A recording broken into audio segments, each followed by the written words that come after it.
iki kibazo ucyumvishe wagira ngo ni ikibazo gisanzwe cyangwa se hari n'abahita babyumva nabi bitewe na ya myiryane abantu badashaka kuvamo, abantu bashaka gutahiriza umugozi umwe nk'uko Allah subhanahu wa ta'ala bibabwira wa'tasimu bihablillahi jami'an wala tafarraqu.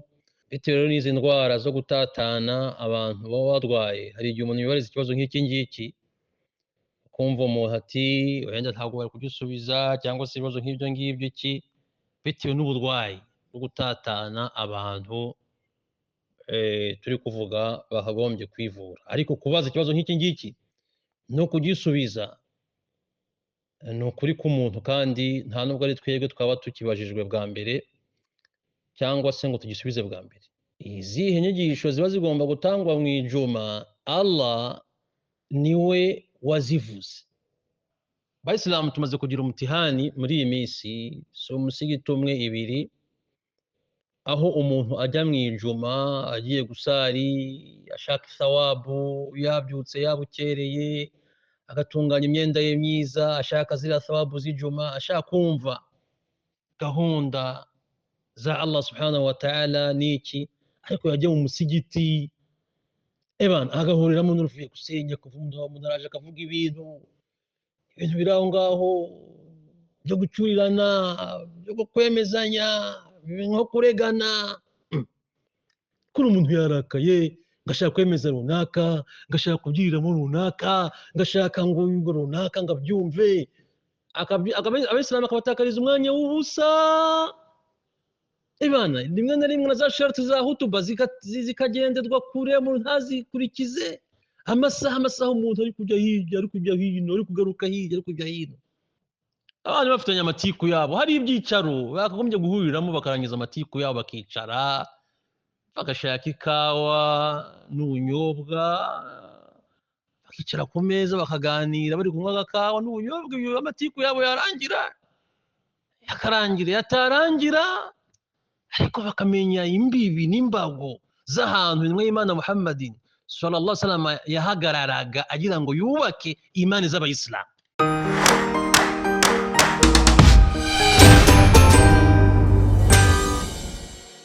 Assalamu alaikum wa rahmatullahi wa barakatuhu.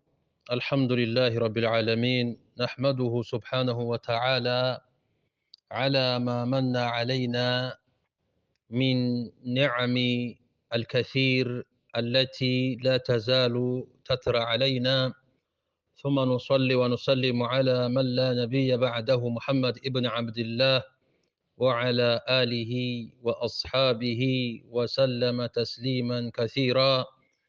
ishimwe ikuzo ibisingizo byiza ni ibya Allah subhanahu wa ta'ala. Reka tumushimire ku neema zitandukanye agenda aduhundagazaho amanywa nijoro. Ishimwe n'ibisingizo byiza byo ku rwego rwo hejuru n'ibye subhanahu wa ta'ala. Amahoro imbabazi bye bigumye kuba ku ntumwa Muhammad sallallahu alayhi wa sallam, we n'abiwe n'abasangirangendo be n'abamukurikiye n'abagumije kumukurikiza no kumukurikira kuzageza mu minsi yawe ya nyuma. Bavandimwe b'Abayisilamu, iyo umwe mu Bayisilamu cyangwa se undi uwo ari we wese niyo yaba atari umuyisilamu yifuje gusobanuza, iyo hari icyo wamusobanurira urakimuha, kandi ku rundi ruhande ni uburenganzira bwe gusobanuza ku idini ye uko aba abyifuzamo, cyane cyane iyo afite icyo akubaza. Hari ikibazo rero cyaje hambere, sinabona uburyo mpita ngisubiza, ndakireka, ariko umuntu agumya kunsaba yuko nakimusubiza. Basi ndavuga nimbona umwanya nzakigusubiza, wenda n'abandi bafite ikibazo nk'icyo ngicyo nabo bumvireho. Aragira ati ni izihe nyigisho ziba zigomba gutangwa ku munsi w'ijuma? iki kibazo ucyumvishe wagira ngo ni ikibazo gisanzwe cyangwa se hari n'abahita babyumva nabi bitewe na ya myiryane abantu badashaka kuvamo, abantu bashaka gutahiriza umugozi umwe nk'uko Allah subhanahu wa ta'ala bibabwira, wa'tasimu bihablillahi jami'an wala tafarraqu, mutahirize musenyere ku mugozi umwe wa Quran wa sunna wa Islam, muramenye ntimuzatatane. Bitewe rero n'izi ndwara zo gutatana abantu baba barwaye, hari igihe umuntu yibariza ikibazo nk'iki ngiki ukumva umuntu ati wenda ntabwo bari kugisubiza cyangwa se ibibazo nk'ibyo ngibyo iki, bitewe n'uburwayi bwo gutatana abantu turi kuvuga bakagombye kwivura. Ariko kubaza ikibazo nk'iki ngiki no kugisubiza ni ukuri k'umuntu, kandi nta nubwo ari twebwe twaba tukibajijwe bwa mbere cyangwa se ngo tugisubize bwa mbere. Iki ni ikibazo Allah subhanahu wa ta'ala we ubwe yivugiye. Izihe nyigisho ziba zigomba gutangwa mu ijuma, Allah niwe wazivuze gutyo ngo inyigisho zitangwa nizi. Wenda umuntu ashobora kwibaza ati gute? Naam, Bayisilamu tumaze kugira umutihani muri iyi minsi, si umusigiti umwe ibiri, aho umuntu ajya mu ijuma agiye gusari ashaka thawabu, yabyutse yabukereye agatunganya imyenda ye myiza, ashaka ziriya thawabu z'ijuma, ashaka kumva gahunda za Allah subhanahu wa ta'ala niki, ariko yajya mu musigiti agahuriramo n'uruvuye gusenya, kuvuga umuntu araje akavuga ibintu biri aho ngaho byo gucyurirana, byo kwemezanya, nko kuregana. Kubona umuntu yarakaye ukumva ibintu ni biki, kubera amatiku abari gusobanukirwa ibyo ndi kuvuga kuri kino kibazo no kugisubiza bari gutasobanukirwa ibyo ari byo. Kubona umuntu yarakaye ngashaka kwemeza runaka, ngashaka kubyiriramo runaka, ngashaka ngo ngo runaka ngabyumve, Abayisilamu akabatakariza umwanya w'ubusa. Rimwe na rimwe na za sharti za hutuba zikagenderwa kure, umuntu ntazikurikize. Amasaha umuntu ari kujya hirya, ari kujya hino, ari kugaruka hirya, ari kujya hino. Izo hutuba ni zimwe muri hutuba umuntu abona akarushaho kumirwa. Abantu bafitanye amatiku yabo, hari ibyicaro bakagombye guhuriramo bakarangiza amatiku yabo, bakicara bagashaka ikawa n'ubunyobwa, bakicara ku meza bakaganira bari kunywa agakawa n'ubunyobwa, ibyo amatiku yabo yatarangira, ariko bakamenya imbibi n'imbago z'ahantu intumwa y'Imana Muhammadin sallallahu alaihi wasallam yahagararaga agira ngo yubake imani z'abayisilamu. Ayo ni hutuba zimwe ziba zihari ubona ugacanganyikira, hutuba z'amatiku zirimo kwemezanya, zirimo kubyiranamo ibintu bimeze. Rimwe na rimwe najya mbibona ari abadamu bambara amakanga bakandikaho, none abandi basigaye babyiranamo muri hutuba. Izo ni zimwe. Iza kabiri ni hutuba usanga zimeze nk'ibitekerezo, ibitekerezo bimeze nk'ibitekerezo byo mu magazeti, akavuga,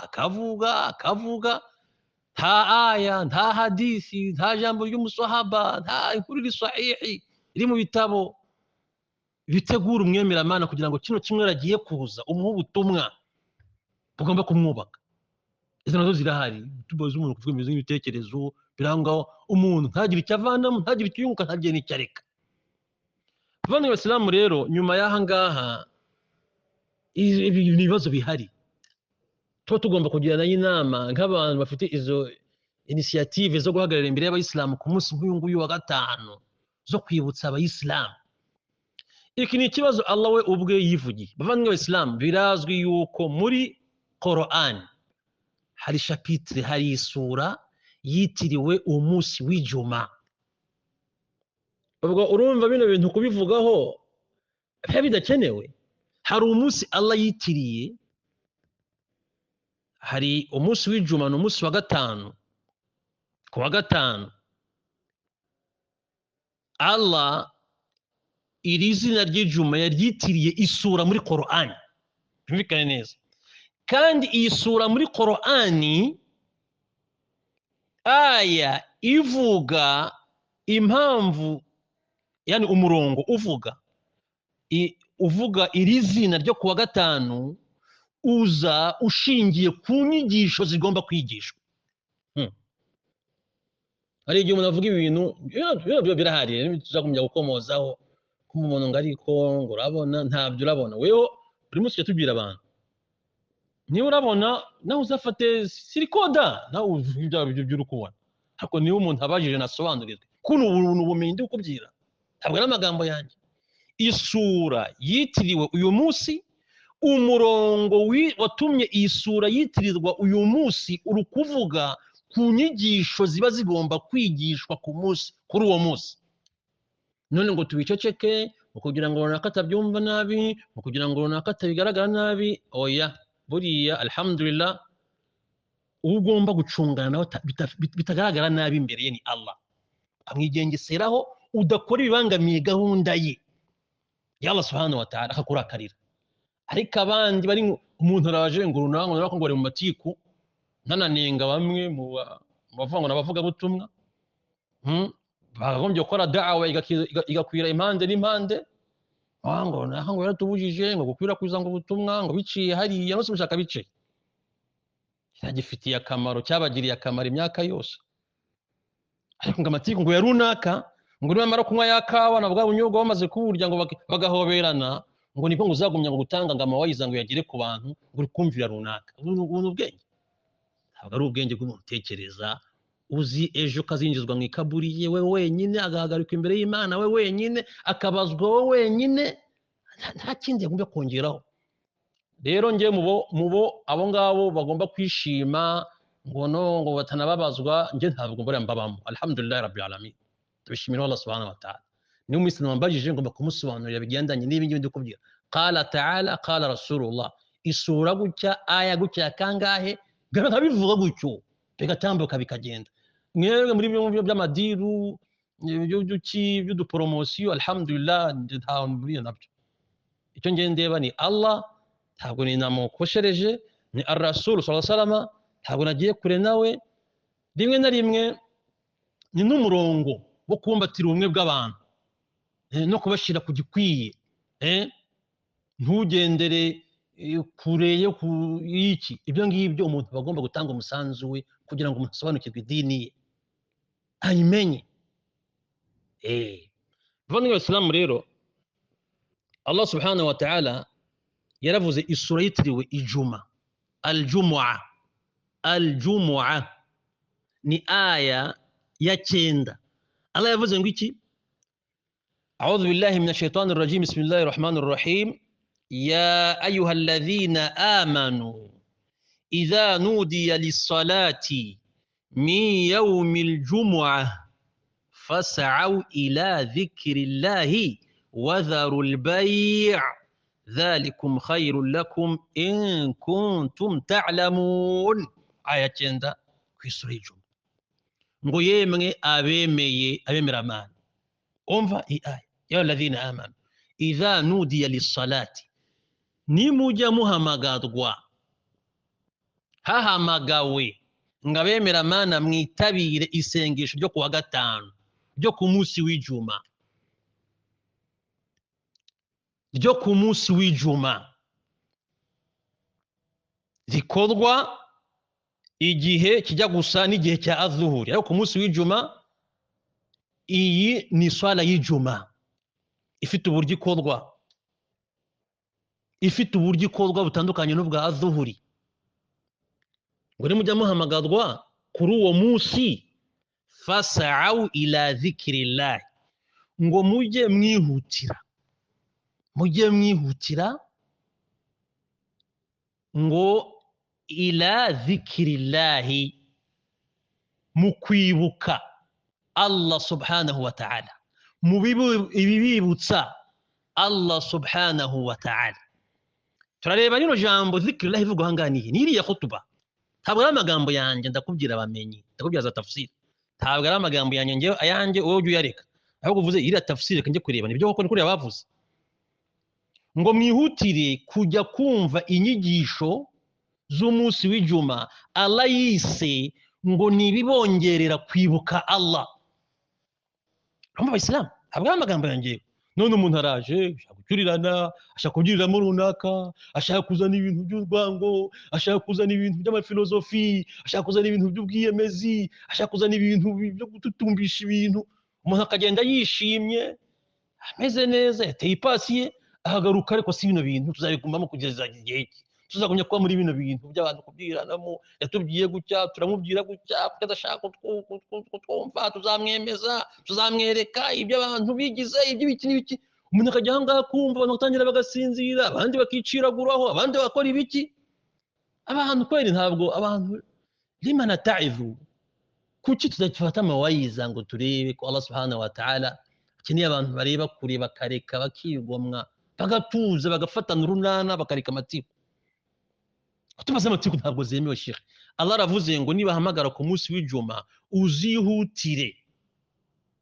kureka ibyari byo byose ugende kumva inyigisho zirakwibutsa Allah zirakongera imani ubundi umuntu niyo mpamvu iyi juma yashiriweho buri cyumweru amagambo mutume vuga twese turayazi aya eshatu buri mushehe uzi iby'ijuma agomba kuzivuga ya ayyuhalladhina amanu taqullaha haqqa tuqatihi wa la tamutunna illa wa antum muslimun ya ayyuhan nasu taqu rabbakum alladhi khalaqakum min nafsin wahida ila akhir al-aya يا أيها الذين آمنوا اتقوا الله وقولوا قولا سديدا إلى آخر الآيات يصلح لكم أعمالكم حروف زينو آية شيخ إذا آية جاي kuzisobanura zikeneye kuzinjiramo nutazisobanura ko izi ngizi wenda nurundi rwego ariko iyo message ugiye gutanga izishingiye gushimangira izi aya ko umuntu agomba gutinya Imana urumva zino aya zino matiko vandimwe b'Islam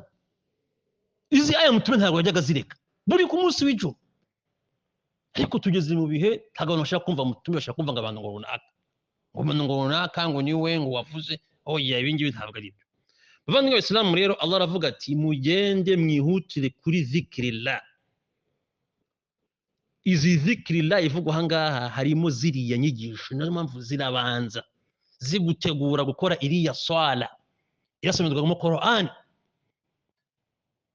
abantu biyima bavandimwe b'Islam abantu bari kurwanira ibintu by'ubahiro cyubahiro ni cya Allah nta meza ngahe yasigaye yashira tutari kumva ngo shehe runaka ageze imbere ya Allah ukoroza nawe ngewe ejo ngende wewe ugende tujyana aya matiku kweri dusize bino bintu byanditse byiza abantu bashize hasi umupira bakareka guhangana n'ibi bidasobanutse la hawla wala quwwata illa billah Allah aravuga ati rero wadharul bay' mureke ibicuruzwa bavandimwe b'Islam n'ibicuruzwa Allah aravuze ngo abantu babireke ubwo niba uretse ibicuruzwa byawe business zawe zose ukazireka zose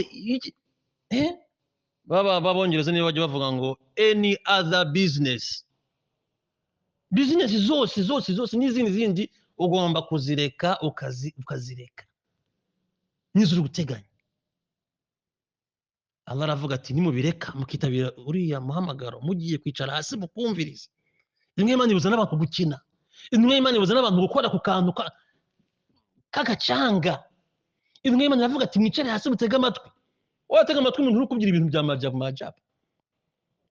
ni ukuvuga ibintu by'amatiku kandi nawe uzi ko ari amatiku ibintu bimeze nko kwihimura Sheikh abantu mufitanye ibibazo byanyu nge nta mba ndi kuvugira hano mba ndi kuvugira iyi aya na hadisi ndaguha wenda n'iki nimwicare hasi nimwiyunga bizaba ari sawa nimutagumya kwiyunga simwe mutwigisha ngo y'umuntu ngo w'Islam gafatanye ikibazo na mugenzi we ngo iswala zakora ibikorwa byiza akora y'abamareka baje kubizamura ntibabizamura ubwo nimwe muzi byo murimo ariko umuntu ufite haki yo kuvuga icyo ushaka rimwe tubibabwira niyo muvuga ngo muhagarariye abantu mubahagararire mu byiza nyine cya kindi muvuga muhagarariye bakibone muki ni aya ihagararire uhereye kunyuranya nayo ngo abantu bose ngo baceceke ngo bajye hariya ngo hoya ibyo ngibyo ntabwo ari byo Allah aravuga ati dhalikum khairul lakum in kuntum ta'lamun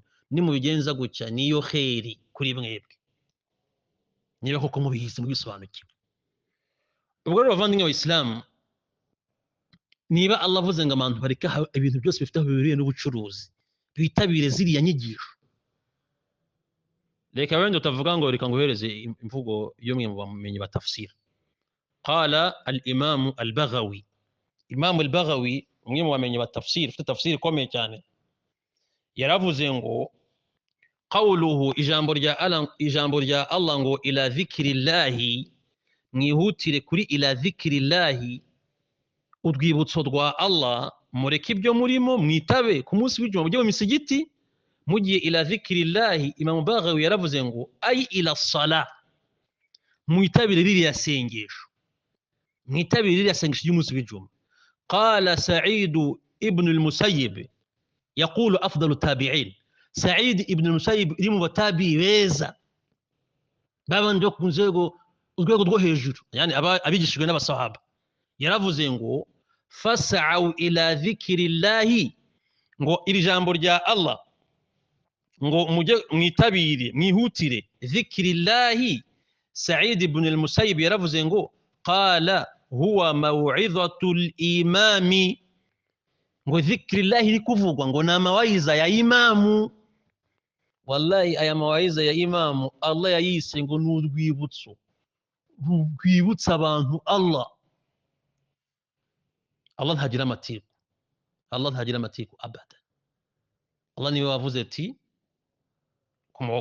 kuri aya zivugwa ku munsi w'ijuma, suratul ahzab yaravuze ngo ya alladhina amanu taqullaha wa qulu qawlan sadida. Iyi aya buri juma igomba kuvuga, yemwe bantu mwemeye Allah babemera Imana, nimutinye Allah kandi munavuge imvugo nziza, muvuge amagambo yahwitse. Umuntu uvuga ku munsi w'ijuma yagombye kuvuga amagambo paka buri muntu wese agasohoka. Nari ngiye kuvuga bimwe bas hadith wal haraj, bimwe barokore bavuga ngo gufashwa. Umuntu yagombye gusohoka mu munsi w'ijuma, yani imani yazamutse, yafashijwe, imani zazamutse, ebana ari kubanira abaturanyi neza, agiye gukosora iswala ze, urumva, agiye gukosora iswala ze, agiye gutunganya ubundi buzima bwe, yani imani yazamutse kubera ko yabwiwe amagambo meza, yabwiwe amagambo meza, wafashijwe, yani imani yazamutse. Nimufite n'igiceri umukene uramubonye wisuyamuha, umudamu mugiye kongera kubana neza n'iki, kuko hari inyigisho baguhaye zigiye kukubaka. Ikindi cyumweru cyose ariko umuntu aragenda n'akayimani yajyanye mu musigiti, Allahu akbar, agasohoka ari kwiciragura, ari gusobanura ko tubwira ibiki, ibyo bintu byabo bajya bijyanira bakabirangiza, dore aho yahereye, sinzere kuvuga ibiki, uburyo avuga turamuzi, buriya bari gusubiza turabazi. Oya, ibi ngibi kwa ukweli ntabwo biba ari byo, ntabwo biba ari byo na gato. Abantu babyumve banabisobanukirwe, niba babajije kino kibazo abyumve neza. Ndakeka ijambo rya Sa'id ibn al-Musayyib waryumvise ngo fas'au ila dhikrillahi qala huwa maw'idhatul imam, ngo na mawayiza ya imam niyo Allah yise dhikrillahi, urwibutso rw'Imana bikwibutsa Allah. Ntabwo rero amatiku, ntabwo ari gucurirana, ntabwo ari kuzana ibitekerezo by'umuntu biraho ngaho bidafite aho bishingira rura rwibutso, ntabwo ari ibyo ngibyo. Qala, reka nguhereze n'indi mvugo y'umumenyi ukunda kuvugwa cyane uzwi. Qala al-imam al-Albani, Imam Albani yaravuze ngo inama shuri'a al-jum'ah li iqamati dhikrillah, ngo mu by'ukuri iyi juma yashiriweho, izi nyigisho zashiriweho kugira ngo abantu bahwiturwe, basubire mu murongo, basubire kuri gahunda y'urwibutso rw'Imana rwongerera ubuzure. None urumva ari umwanya w'amatiku, none kino kibazo ntabwo kiri mu mwanya wacu. Nitutagisubiza hanga tugisubiza hehe? Tuzakivugira hehe nitutabwira uno Muislamu ko tubigomba kugenda? Aba imamu, abatabi'i, Allah ubwe, abatabi barasobanura, abasaba barasobanura, aba imamu bari gusobanura ku cyo Muislamu atagomba kubyirwa. Bavandimwe Islamu rero kwa kweli tureka amatiku, tureke n'inyigisho z'amatiku, tureke n'izindi nyigisho ku munsi w'ijuma zihabanye n'umurongo wa Allah subhanahu wa ta'ala. Ko ari inyigisho ujyamo kabisa vuga ni ijuma byabaye ibiki, byabaye ibindi. Allah yaravuze ngo muri Qur'an suratul Jin, Allah yaravuze ati wa anna al-masajida lillahi fala tad'u ma'a Allahi ahada. Ngiyi misigiti ni ya Allah subhanahu wa ta'ala, ntihagire izindi gahunda muzahamagariramo usibye za Allah subhanahu wa ta'ala. Niyo mpamvu buri swala hayya ala sala hayya ala al-fala, muze musari, muze mu gukiranuka. Ibindi bifite ahandi bihamagarirwa, ariko ahangaha naho n'ibingibi bihakorerwa muhamagariye abantu. Ariko ugiye kureba imisigiti y'uno munsi bavandimwe b'Abayisilamu, hari igihe ureba ukavuga ati kweli iyi ni janzu Allah yavuze fi buyuti adhina Allah an yudhkara fiha ismuhu. Izi ni zanzu Allah subhanahu wa ta'ala yatangaje agategeka yuko izina rye rizavugirwemo gusa, izina rye rizahimbarizwemo gusa, ntihazagire ibindi bijyamo. Izi ni zo nzu Allah subhanahu wa ta'ala avuga mu masura atandukanye. Ko ari ibisonga ibintu birimo ukibaza la hawla wala quwwata illa billah, hakagenda haza ibindi none haza ibindi akhiri zaman, ahubwo no binanyuranye no murongo wa Allah subhanahu wa ta'ala. Allah subhanahu wa ta'ala bavandimwe b'Abayisilamu tworohereza. Bavandimwe b'Abayisilamu rero izi aya zirasobanutse. Allah bari izina rye rivugirwemo, ryubahwe, ritagatifuzwe, rizamurwe. Amaya ni menshi. Ubwo ndumva nangerageje gusobanura kino kibazo. Allah yavuze ati nimuvuga amagambo meza ku munsi w'ijuma n'indi minsi, yuslih lakum a'malakum, Allah azatunganya ibikorwa byanyu. Niyo mpamvu n'ibikorwa ntibitungana.